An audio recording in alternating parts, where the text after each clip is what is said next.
Il arrive souvent qu'un grand de la terre se rapproche des paysans et artisans, et retrouve dans leurs discours le pur bon sens, si rare dans les hauts.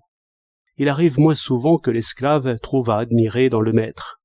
Ou bien, ce que l'esclave admirera dans le maître, c'est une sorte d'enfance, une ignorance, une naïveté. Au reste, il n'en peut être autrement. L'homme s'instruit par la sévérité du maître, et encore mieux par le contact de la chose, qui n'a point d'égard. Je plains ceux qui trouvent toujours leur dîner fait. Certes, ils pourront montrer un certain goût et une certaine facilité d'apprendre, mais ils apprendront mollement.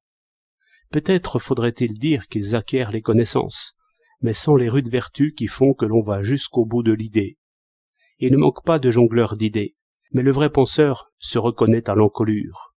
Et Rodin fut bien inspiré quand il représenta son penseur comme une forme rustique, chargée de matière, et adhérant au rocher comme un coquillage. Effacez l'inscription « le penseur », écrivez « l'esclave », nul ne sera étonné. C'est l'esclave qui pense, et c'est le maître qui joue. Le maître ne connaît guère celui qui l'emploie. C'est qu'il le considère comme un instrument, principalement docile. C'est qu'il rapporte à lui-même toutes les vertus de l'employé.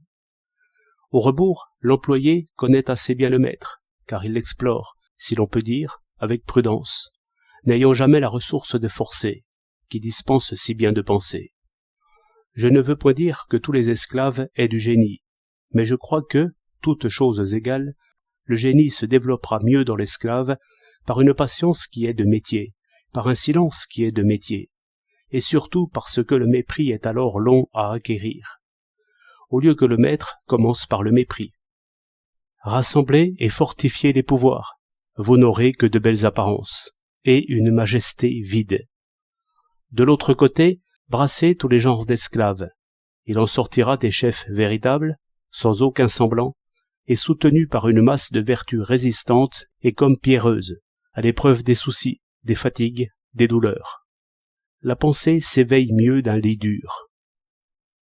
Ainsi l'inégalité ne cesse de se corriger elle-même. Le fils du riche viendra aux folies du prodigue.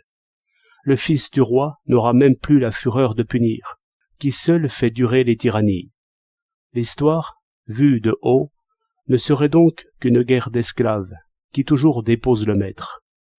Et l'art de gouverner, si caché, si borné dans ses ruses, si énigmatique, ne serait qu'une ignorance massive, impénétrable, imposante par là, tant qu'on n'essaie pas. Comme dit un personnage de Claudel, ce gros Louis XVI, la tête ne lui tenait guère.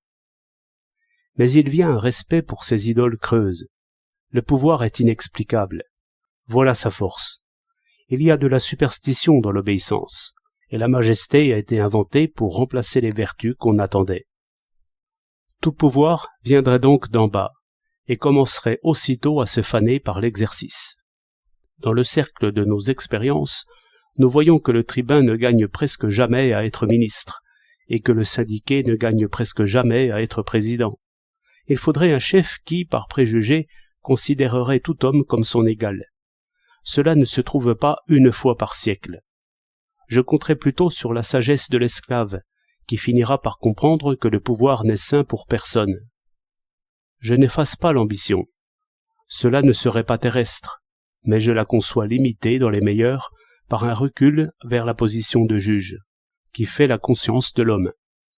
J'imagine l'homme le plus populaire d'une ville disant « Mon affaire n'est pas d'être député, mais de surveiller le député ». Et, de même, le député disant « On ne m'a pas élu pour être ministre, mais pour surveiller les ministres ». De tels hommes, à tous les degrés, formeraient et formeront l'invincible opinion. Et maintenant même, lorsqu'on agite le seau, et qu'on voit comment il court à la pâtée, regardez ceux qui ne courent pas. Maître sans aucun pouvoir. Ce sens est le plus beau.